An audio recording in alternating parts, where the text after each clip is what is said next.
आप उस supreme power का नाम लेते हैं तो बाकी जितने भी देव फरिश्ते हैं ऑटोमेटिकली उनका जाप हो जाता है, ऑटोमेटिकली वो खुश हो जाते हैं। इसलिए उस मालिक के नाम का अभ्यास करना सीखिए। अगर आपको गुरु मंत्र नहीं मिला तो लीजिए, और मिला है तो सुमरन कीजिए। जब तक आप सुमरन नहीं करेंगे आपकी भावना शुद्ध नहीं होगी और आप मालिक के दर्श दीदार से महरूम रहेंगे, खाली रहेंगे। इसलिए सुमरन के लिए नियम बनाओ। खाने का नियम है, पीने का नियम है, पहनने का नियम है, काम धंधे का नियम है। आपने हर तरह का नियम बना रखा है, उसमें अगर नियम नहीं है तो अल्लाह वाहिगुरु मालिक की भक्ति इबादत का, उसके लिए भी टाइम निश्चित करो कि हाँ मैं इस समय मालिक का नाम जपा करूंगा, इस समय में मालिक की भक्ति इबादत किया करूंगा। तो आप जो टाइम भगवान के लिए, अल्लाह वाहिगुरु राम के लिए निश्चित करेंगे उसमें जाप करना शुरू कीजिए, तो धीरे धीरे आप मालिक की दया में रहमत के काबिल बनेंगे और आपके अंदर की बुराइयां दूर होते जाएंगी और अंदर बाहर से आप माला माल हो जाएंगे।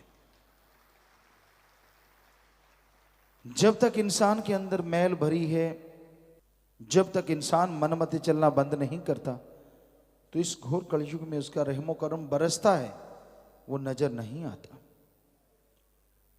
कई बार आदमी सोचता है मैं कितने का वचन मानूं। तू कितने का कहता है ये बता, मानता कितने के? ये कहना आसान है, मैं यार इतने कितने को मानूं। इतने कितने के? 3 परहेज हैं, व्यवहार के सच्चे बनो, और फकीर जो आपके लिए वचन कहते हैं उस पर अमल करो। फकीर क्या वचन कहते हैं?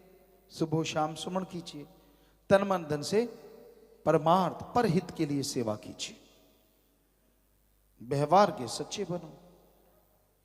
जो भी जिसके लिए नियम है उसकी उल्लंघना करना, मालिक की खुशियों से महरूम होना है। आप मनमते क्या क्या कर रहे हैं?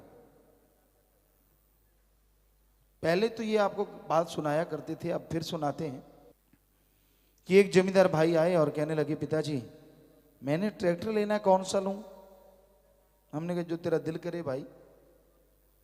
कहते नहीं नहीं, आपने तो बहुत जमींदारा किया है, 7 साल के लगे थे, बताइए। मैंने कहा जमीन कितनी है? 3-4 एकड़ है। तो आयशर ले ले, खर्चा कम है। बहुत पहले की बातें हैं, हम किसी कंपनी की मशहूरी नहीं करते, लेकिन वैसी बात चली।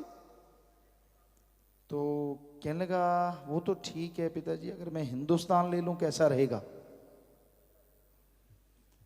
हमने कहा भाई हमारे ख्याल से तो छोटा खेत है, छोटा ट्रैक्टर बढ़िया है। कहता नहीं वो तो आपकी बात ठीक है, मैं हिंदुस्तान ले लूं तो ले ले। मतलब करना जो मनमता, मोहर लगानी सतगुरु की। और आजकल तो मोहर की भी जरूरत नहीं है, मन मर्जी में ये रख लूं, मैं वो रख लूं, मैं ये कर लूं, मैं वो कर लूं। कहाँ आगे ली है आपने?